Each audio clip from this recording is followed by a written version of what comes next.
Hi, this is Mr. Capert. In this video tutorial, I'm going to show you how to create a table in Google Sheets.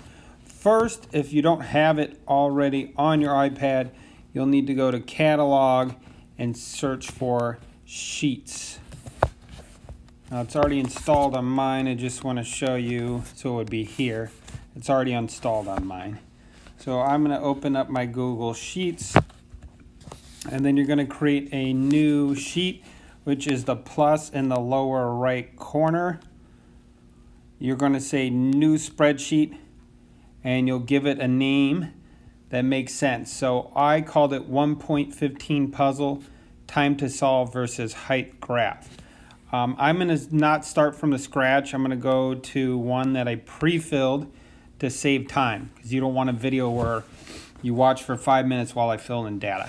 So you're going to start filling in all of your data.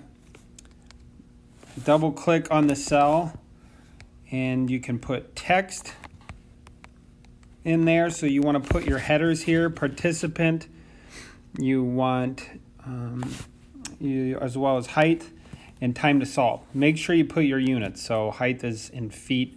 Some of you guys did inches, so put IN. Time to solve, I did in minutes. If you did it in seconds, put seconds. Notice I did not put a symbol next to 5.3. Google doesn't know what seconds is, for instance, or minutes. So make sure it's just purely a number in that area.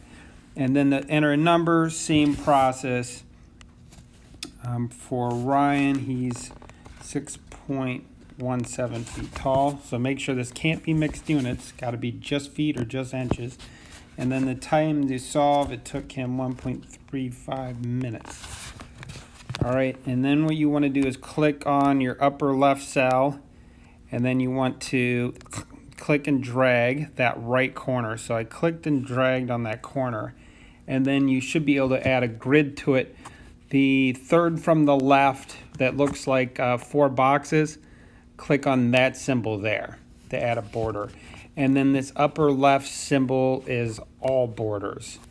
So choose that one, and you'll have your graph done. If you want to bold, normally I bold this top row.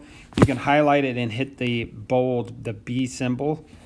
And also a lot of times I fill this in with a color. Not absolutely necessary, and that's way too dark. So you could do that or do no fill on it.